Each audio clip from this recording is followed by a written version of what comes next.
지금 이낙연 전 대표죠 이제 상임선대위원장입니다. 민주당의 보궐선거 상임위원장이고 상임선대위원장이고 지금 이재명 지사도 마찬가지고 사실은 이낙연 전 대표님 이 선대위원장의 정치적 운명만 걸려 있는 게 아니에요.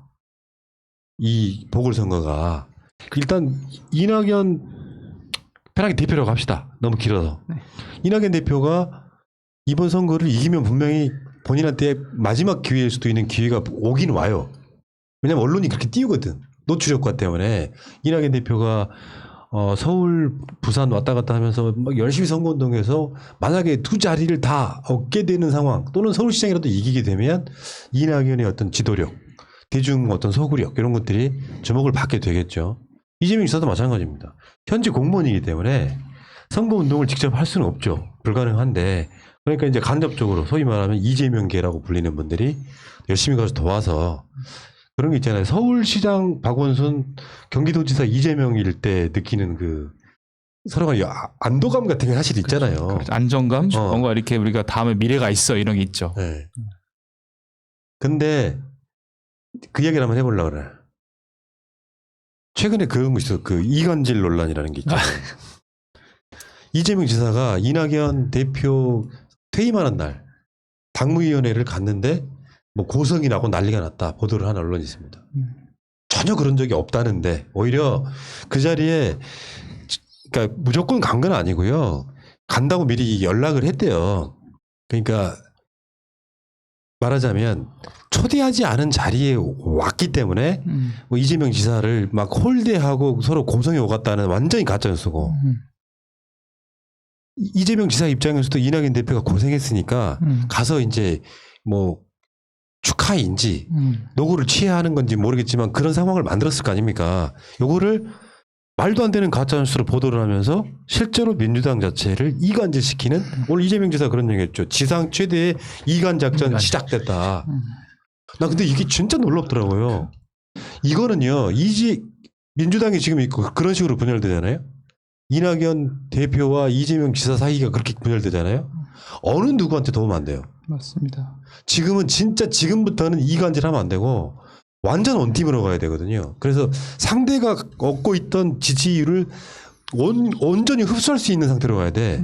근데 이 상황에서 끼어들어가지고 그 이낙연 대표 계란 맞은 것부터 시작해서 가짜뉴스 쏟아내고 언론들이 거기에 막 동원되고 하는 거 보면은 진짜 이재명 지사 말처럼 지상 최대 이간 작전이 시작됐다라고 볼 수도 있겠다는 생각이 들더라고요. 이낙연 지사가 얼마 전에 춘천 가가지고 계란 맞으셨잖아요. 근데 계란 맞고 나서 처벌 원하지 않는다. 그리고 이 정도 행동할 정도면 뭔가 하고 싶은 얘기가 있을 거다라고 말씀하셨는데 그 정도 인격이 되시는 분들이 민주당의 어떤 대선 후보들로 거론이 되시는 분들이에요. 근데 이 정도 인격이 되시는 분이 같이 경쟁하고 있는 분이 당무에 왔는데 거기서 참모들이 고성이 오가고 뭔가 뭐 다투고 이럴 상황이 전개된다는 게 이해할 수 없는 것이죠. 그런 측면에서 보면 이런 언론 보도들은 정말로 이간질을 하기 위한 준동이다라고밖에 볼 수 없을 것 같습니다. 아니 그리고 그런 일이 없는 걸 가지고 있다라고 가짜뉴스 하는 거는 이건 진짜로 그 손해배상 청구를 해야 되는 민주당 자체에서도 이 언론사에 대해서 손해배상을 청구를 해야 되는 것이 아닌가 생각을 좀 하고 있고요. 근데 또 이런 것들이 그만큼 자기들이 쫄리다라는 것을 반증하는 것이 아닌가. 어떻게 해서든 우리의 사이를 이간질해서 떼어놓기 위해서 계속 이런 식의 분탕질을 시도하는 게 계속 엿보이고 있는데 통하지 않는다. 저는 그렇게 보고 있습니다. 지금 그러니까 네, 지금 만약에 4.7 지금 보선에서 지금 이낙연 전 대표가 상임선대위원장을 맡아서 하고 있는데 여기서 서울시장이 이낙연 대표가 좋은 성과를 내지 않아야 다른 후보에게 유리하다는 시각을 갖는 사람의 표현을 제가 본 적이 있거든요. 그거는 정말 바보 같은 상황입니다. 그러면은 우리 정권이 내년 대선도 그냥 자동으로 거의 질 가능성이 아주 커진다. 그렇게 생각하셔야 되고 우리 당에서 내가 응원하는 후보를 띄우기 위해서 다른 후보를 막 이렇게 비난하는 그런 예가 지금까지 많았었거든요. 근데 앞으로 3월 9일부터 9월 10일까지가 딱 180일입니다. 그러니까 4월 7일 날 보선을 제외하면 9월 10일 날이면 우리 당의 후보가 정해지게 돼 있어요. 이때까지는 이간질이나 그 상대 후보에 대한 그 비난보다는 우리 후보의 장점을 얘기한 쪽으로 선거운동을 해야지 그거 나중에 본선 가서 그 흠잡기 여러 가지로 이렇게 먹칠해 놓고서 그 회복을 나중에 어떻게 할 겁니까? 그러니까 지금 이 이야기를 제가 가져온 이유가 바로 그런 지점이거든요. 지금부터는 분열되면 절대 안 되는 상황에 놓여 있는 거예요. 서울시장이나 부산시장을 이기는 게 이낙연 대표한테만 도움되는 게 아니라고요.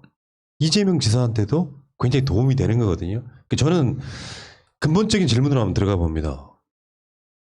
정권을 얻기 위한 세력들이 중간에 끼어들어가지고 실제로 이해관계를 난 펼치고 있다고 봐요. 왜냐하면 그렇게 페어플레이하는 놈들이 아닙니다. 그 세력이. 그러니까 이재명 지사를 극렬하게 비난하던 그 세력들 속에는 분명히 그런 소위 말하면 작전 세력이 있는 거죠. 그게 뭐 특정 단체의 무슨 뭐 오더를 받았던 안 받았건 상관없이 마치 내가 문 대통령 지지자인 것처럼 해서 이재명 엄청나게 때리고 또 반대쪽에서는 이낙연 대표를 막 때리는 상황. 그래가지고 서로 간에 감정이 흐트러진 상황. 그러니까 제가 지금 아까도 그 황 작가님 이야기 전에 최근에 그런 이야기를 방송으로 여러 번 하고 있어요. 이낙연 대표가 기회를 잃게 하기 위해서 보궐선거를 지게 만든다고 생각하는 진짜로 이재명 지사 지지자가 있다면 그건 진짜 바보 같은 짓이고 저는 그럴 리 없다고 일단 보고요. 문제는 문 대통령의 지지자인 척하면서 이 사이에 끼어들어서 계속 이간질하면서 원팀을 해치려고 하는 이 세력은 분명히 있다고 보기 때문에 설사 나는 진짜로 문 대통령 지지자고 이낙연 대표 지지자고 이재명 지사 지지자라고 할지라도 지금 언동은 진짜 조심해야 돼요. 일단 사실 재보선 관련해서 서울시장, 부산시장을 더불어민주당이 다 가지고 오면 이낙연 전 대표님도 기회가 열리고 이재명 지사도 열리겠지만 여권 전체가 다 붐업이 될 거기 때문에 제3후보로 거론되는 뭐 정세균 총리 그다음에 그 추미애 장관님도 전 장관님도 기회가 있을 것 같고요. 그리고 추미애 장관님도 이번에 그 LH 투기 관련해서 부진정 소구입법까지 하면서 엄단한다고 말씀하시는 것도 향후에 어떤 이렇게 국민들의 마음을 감싸 안으면서 나름대로 이제 다음 포석을 준비하기 위한 그런 단계로 보이기도 합니다. 아마 대선 출마 선언하실 것 같고요. 예. 그 제가 이제 뭐 댓글에 올라와서기도 하고 평소에 여러분들이 가진 그 좀 착각이나 오해 중에 하나가 뭐냐면 이낙연은 동아일보 출신이다. 어쩌란 얘기입니까? 아니 그 이런 글을 쓰는 사람은 저는 지극히 무지한 사람이라고 생각합니다. 그러니까 이낙연 대표가 그 근무할 당시에 조선 그 동아일보를 아는지, 그러니까 1980년대 그리고 그 97년에 김대중 대통령이 당선되기까지 동아일보는 우리가 거의 믿을 수 있는 유일한 그 보수적 시각을 가진 신문 중에 하나였어요. 그러니까 88년에 한겨레 신문 창간되기 전에는 거의 유일했었고, 그 다음에 그 동아일보에 근무한 게 뭐가 문제입니까? 지금의 동아일보나 그 채널 A가 문제인 거지. 그래서 그런 무지한 얘기 제발 좀 하지 말아라. 그러니까 본인의 무지를 그렇게 댓글로 남겨서 그 증거 남겨서 뭐 할 겁니까? 그러니까 이게 뭐냐면 그 정치하는 사람들이 얼마나 깨어 있느냐의 시금석 같은 거예요. 말하자면 내가 지지하는 후보만이 영원히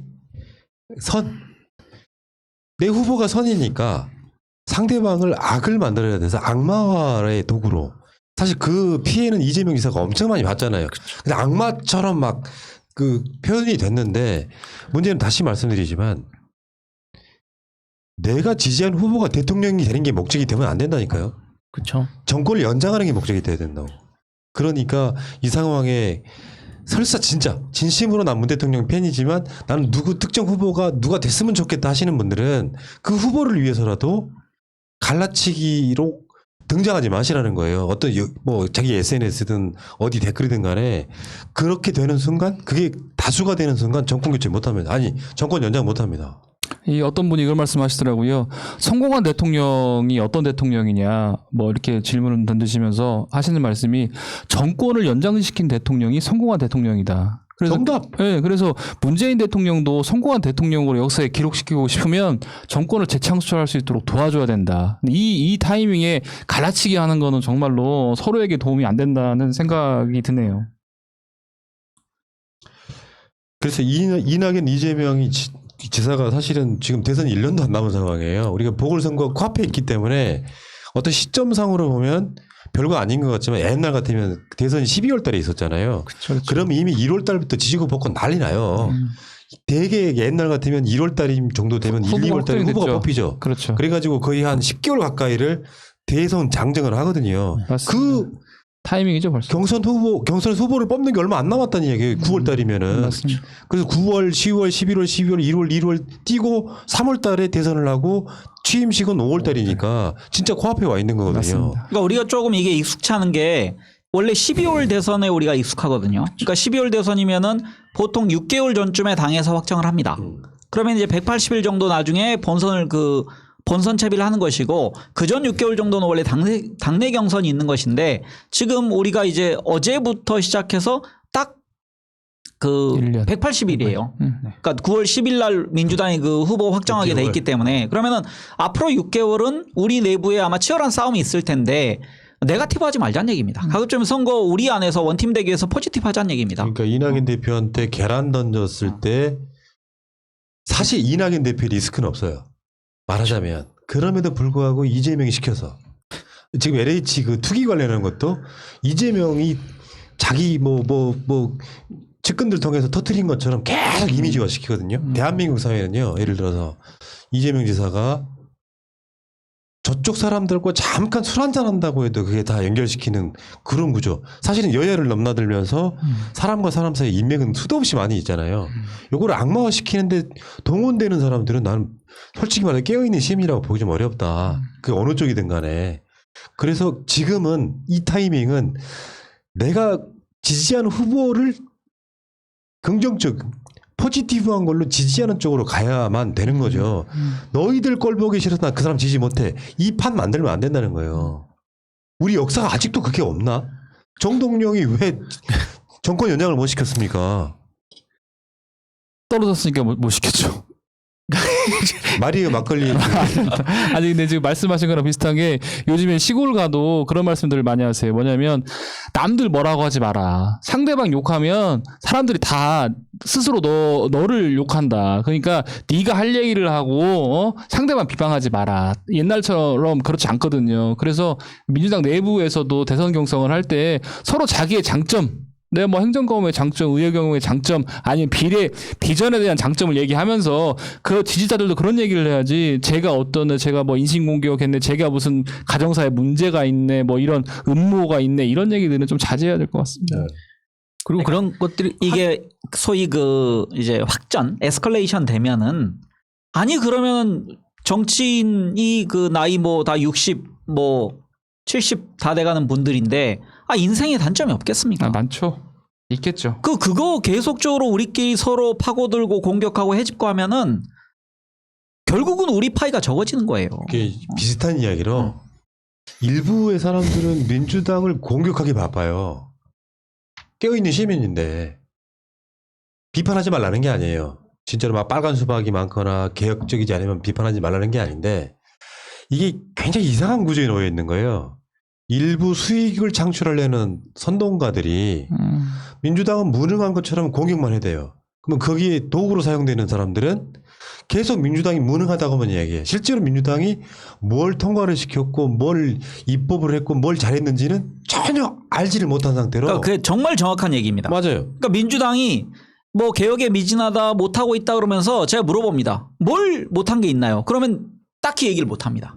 이게 지금 민주당 까기 그다음 민주당에 있는 그 정치인들 까기의 그 중심에 나서 있는 유튜버들 저는 반성해야 된다고 생각합니다. 왜냐하면 올바른 비판, 건전한 비판은 좋아요. 그리고 대안을 제시해서 이렇게 갑시다는 건 좋지만 무조건 욕하면서 자기 그 댓글 쓰는 사람들, 이 사람들 지지 얻고 슈퍼챗 구걸하기 위해서 그런 짓 하는 거는 정말 토 나옵니다. 제 입장에서. 민주당 악마화예요. 이것도 일종의. 그러니까 우리 취지는 이런 겁니다. 잘하는 거 잘한다고 해주고 야야 이건 좀 빨리 좀 해야 되는 거 아니야? 이럴 땐 비판하고 이래야 제대로 된 시스템인 거지. 잘하건 못하는 악마화 시키는 건 잘못된 거죠.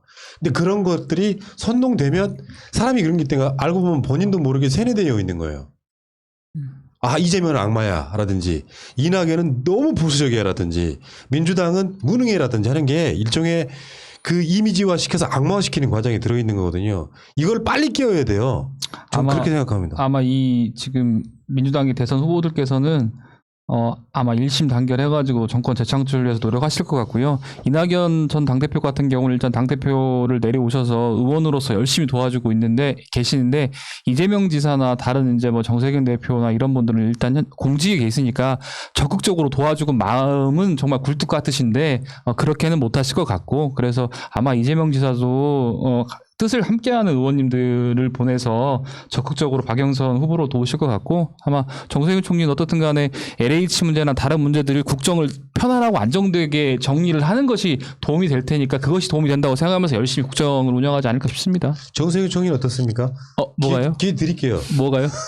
아니 이제 예를 들면 저는 뭐 숟가락 얹기 하지 말고 그게 아니라 뭐 판 깔아 드릴게요. 예, 뭐 시대 정신이 예를 들면 지금 뭐 코로나 극복하고 코로나 이후에 경제 문제 해결할 수 있고 그리고 이제 뭐 국민과 함께 공감할 수 있고 그다음에 공정과 정의를 실현할 수 있는 그런 분들이 아마 다음에 시대정신이 돼서 대통령이 될 거라고 생각하는데 코로나 열심히 잡고 계시고 코로나 이후 경제 관련해서 뭐 경제 전문가이시고 그다음에 뭐 공감이나 뭐 민생 관련해서 국민과 함께 공감하시는 분이시고 그다음에 제가 말을 끊으면요. 정세균 총리가 왜 강점이 있을까 그럴 때 딱 한마디로 요약해야 됩니다. 한마디로 그러니까 그렇게 길게 하면 좀 듣다가 그래서 아마 뭐 시정신에 맞는 분이기 때문에 그런 말씀 드리고 싶네요. 정세균 총리의 그 유명한 농담 있죠. 내 이름이 세균이라 바이러스 잡는 데는 사실은 다른 거 아니에요? 세균과 바이러스는 다른 거잖아. 세균과 다르죠. 바이러스는 저는 의학적으로 어떻게 다른지는 잘 모르겠습니다만은 완벽히 다르죠. 이건 저 정변이야 이야기해 주실 겁니다. 바이러스는 단백질 뭐 이렇게 이런 거 아닌가요? 아니 세균이 큰 개념이고 거기에 이제 박테리아와 바이러스는 박테리아는 좀 큰 놈, 바이러스는 더 작은 놈 이렇게 구별하시면 됩니다. 참. 아니 숟가락 얹기 하거나 다음 이제 주자들 얘기를 말씀드리다 보니까 그러니까 사람들 되게 웃기다니까요. 우리도 방송 운영하면서 제일 싫어하는 게 그런 거거든. 이낙연 대표 조금만 비판하면은 새날은 이낙연을 버려야 합니다. 그러시면 안 되죠. 이재명 지사 조금만 칭찬하면은 니들이 그래서 이재명 지지하잖아 이런 식으로 이렇게 몰아가지 말고 솔직히 말씀드리요. 원팀 우리 팀에 이재명도 있고 이낙연도 있고 정세균도 있고 추미애도 있고 더 말씀드릴 수 있는데 지금 시간 관계상 다른 분들은 제가 죄송하지만 일단 생략을 할게요. 그런 분들이 있어서 자기들끼리 자기의 능력 갖고 지지고 볶고 막 해. 재밌게 뭔가 이렇게 판을 만들어 가.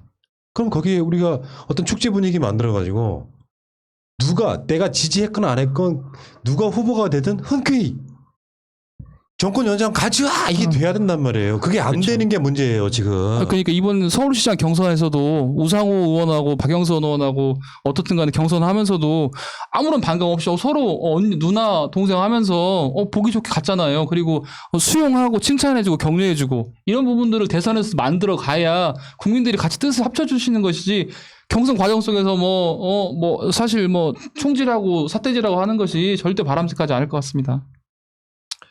자, 새날의 다수 시청자분들은 제 생각에 동의하시는 분들이세요. 그러니까 마음속에 정해진 사람은 있겠지.